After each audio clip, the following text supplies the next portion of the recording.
All right, hey everyone. I'm making this video right now to kind of show you again the trade that I posted this on Reddit. I'm getting a lot of questions about this trade and not just about this trade, but about my layout and trading in general and thinkorswim stuff, all sorts of different things. So I'm making this video because I want to know if there's interest in knowing more about kind of how I have stuff set up and how I trade and like, you know, everything about that, then I'm happy to answer all your questions. But since there's just a lot of questions on Reddit right now, it's hard to like type stuff out every time. So I'm making a video to kind of cover the bases here. Um, so as you can see, I have the trade that I posted today on Reddit right here to show you that this is me, like, this is my trade. Um, and just, as a bonus too, I want to show you, this wasn't the only trade that I took today. Um, my daily goal right now is about like $1,000 a day, but I don't push myself on that. I just kind of think, every day is different and you tackle every day differently. And today I didn't really see too many opportunities. I've been avoiding small caps for the time being. I really like to trade kind of mid cap stocks, which, Snapchat lately has kind of become a mid cap stock. And because of its earnings and everything, it's been moving a lot. And so I just look for opportunities. And when I see the opportunity, then obviously you go for the trade. I don't really trade particular stocks, but if I were to trade a particular stock, I'd say Peloton was probably the stock I've been trading the most over the last month or so. I took a very quick, brief trade on it.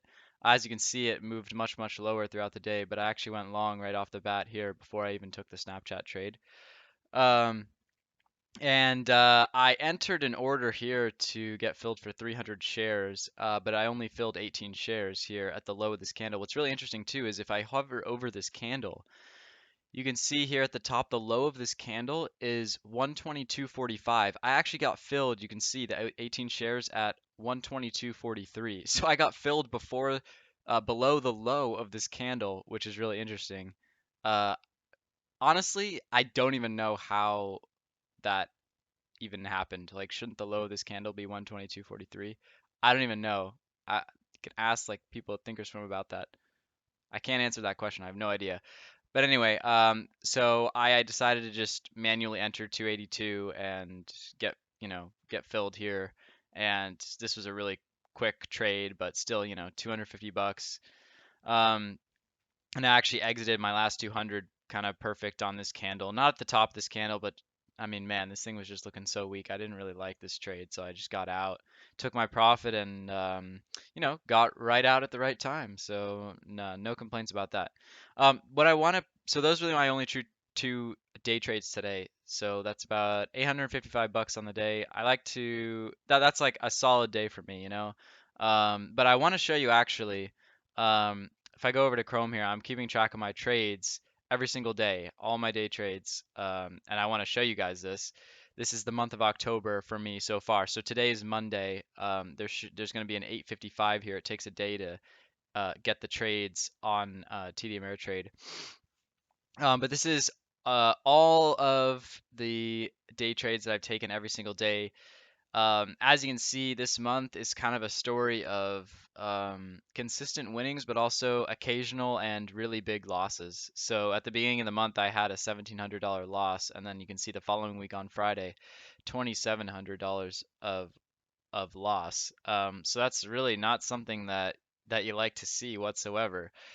But I've learned since then that that can just so easily, be avoided. And, I knew that before too. It's just like it can be really hard to just stop trading when you're down. That's one of the tough things about trading is when you're down, you don't want to be down on a day, and sometimes you keep trading and you dig yourself into a hole and you just keep going. So this was, a day that happened, but in the next week I made all of that back up. Here's a $1,600 day. That's great. $1,500, limiting my losses this week, only 529 in the red, and then back green and continuing to be green. And so I'm trying to, keep that going, and just if I can keep my red days small and my green days big, obviously, obviously that's the goal. Um, so anyway, yeah, if you guys have questions or whatever, I'm gonna try to be as active as I can on the comments on this. I'll answer whatever, but I think, in terms of the trade that I took on Snapchat today, I've answered pretty much all the questions on it. I've explained why I took the trade. It's actually a really straightforward trade too. You can see it's very range bound. You have pre-market highs and pre-market lows here, and you catch it on the break of the pre-market low.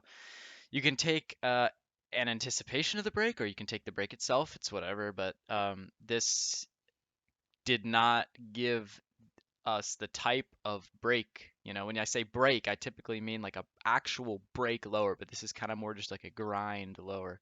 And so that's kind of why I got out early. I was a little scared because you get wiki here, and then you think, man, this thing has potential to squeeze back up, and that's not something that I want. I think a lot of this grind lower really has to do with just the fact that the market was headed lower during this time and then kind of pushing it down.